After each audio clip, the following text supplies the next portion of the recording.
La jalousie entre frères et sœurs, c'est la présence de la sorcellerie. J'ai commencé par dire que dans une famille, c'est l'amour qu'on doit d'abord retrouver en premier. L'amour. Tu es appelé à aimer les membres de ta famille. Lorsqu'on vit dans une famille et qu'on ne sait pas vivre l'amour, ça devient un problème. C'est la présence du diable dans cet endroit-là. Quand vous vivez à un endroit où il y a tellement de la jalousie, vous êtes dans une famille, bien aimé, c'est impossible. C'est contre l'ordre naturel des choses. Tu ne peux pas être jaloux envers ton frère ou ta sœur. Lorsque vous êtes né dans une même famille, vous avez votre père ou votre mère, vous avez grandi dans une même famille, dans une même maison. C'est contre nature lorsque ton frère a une belle voiture, lorsqu'il a une maison, lorsqu'il a un bon compte, lorsqu'il a un bon mariage, lorsqu'il épouse une belle femme ou il épouse, je ne sais pas, un homme qui a des moyens, lorsqu'il a étudié plus que toi, lorsqu'il a un travail plus que toi. C'est contre nature que toi, son frère ou sa soeur de sang, tu puisses en être jaloux. C'est de la sorcellerie.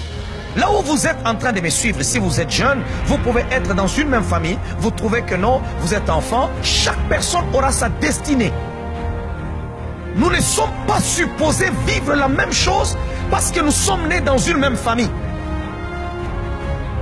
L'autre peut être médecin, l'autre peut être musicien, l'autre peut être avocat, l'autre peut être pasteur, l'autre peut être je ne sais pas quoi. Et chacun doit être dans la joie pour ce qu'il réalise dans la vie.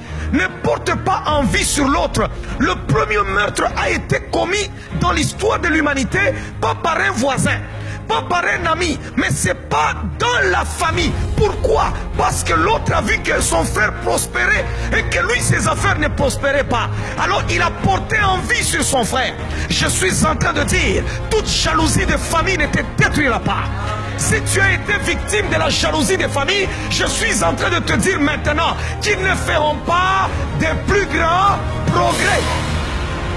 N'avez-vous jamais vu des familles, quand vous y entrez, vous trouvez tout le temps des problèmes entre frères et sœurs, mais quand vous regardez où est le problème, vous ne les voyez pas.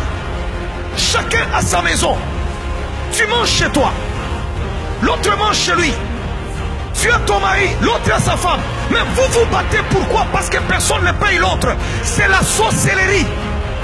Vous allez voir des gens, ils ont commencé depuis qu'ils sont là.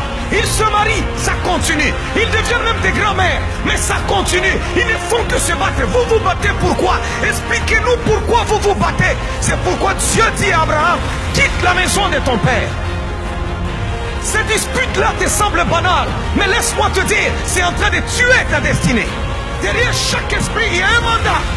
Ne soyez jamais de ceux-là qui disent non, non, bon, arrête seulement, c'est ton frère, c'est ta soeur. Non, il y a des actions, il y a des actes que nous ne pouvons pas tolérer chez des gens qui sont supposés être les gens qui doivent nous aimer.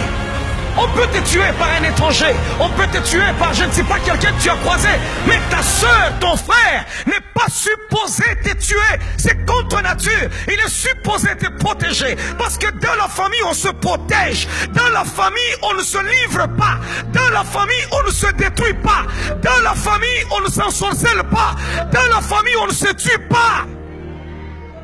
Ne fais pas semblant sur l'histoire de ta famille. Pendant que je suis en train de parler, regarde ta famille. Et tu vas découvrir des choses ce soir. Alléluia.